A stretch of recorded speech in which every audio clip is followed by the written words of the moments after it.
જામનગરમાં ગરીબોના અનાજમાં ગોલમાલની ફરિયાદ થઈ।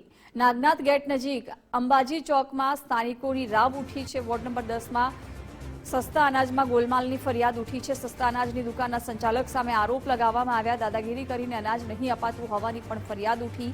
2 માસના ફિંગરપ્રિન્ટ લઈ લીધા પણ અનાજ ન આપ્યું। અનાજનો જથ્થો બારોબાર વેચી દેવાનો સ્થાનિકોનો આરોપ છે। સસ્તા અનાજની દુકાનના સંચાલક સામે કાર્યવાહીની માંગ ઉઠી છે।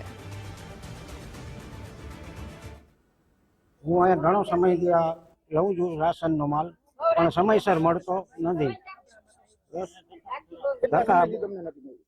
હા, મારા 2 મહિનાનું બાકી છે, ઘણો ટાઈમ છે।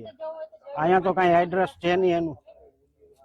આ વોર્ડ તો ના જ કહેવાય ને, કોઈ જાતની જવાબદારી તો નહીં। 10 નંબરમાં વોર્ડ છે ને, આ એને અમને માલ નથી મળતો। આજ 5 મહિના થયા, અંગૂઠા મરાવી લઈએ છે પણ માલ નથી દેતા અમને।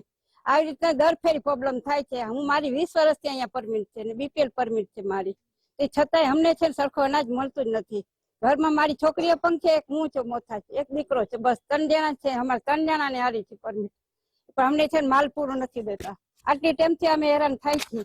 આજ કેટલા ધક્કા ખાધા। હું 100 રૂપિયા ભાડું દઈને બેડીથી છે ત્યાં આવું છું। હમણાં બચુનગરમાં અમારા મકાન ફેંકી દીધા ને તમે રેવા બેડી વયા ગયા છે, પણ અમને છે ને અહીંયા માલ નથી મળતો। માલ લેવા અમે અહીંયા આવીએ છીએ। અહીંયા 15 વર્ષથી અમે અહીંયા અમારો રોડ છે, રાસલ અમને નથી આપતા, હેરાન બહુ કરીએ છીએ અમને। કેટલાક ધક્કા ખાવા, 8-10 ધક્કા ખાઈ તો રાસલ લઈએ છીએ, અંગૂઠા લઈ લઈએ, રાસલ ન લઈએ અમને। અમારો અહીંયા બહુ અમને તકલીફ પડીએ છે, બદલાવી નાખો રોડ। 15 વર્ષ થયા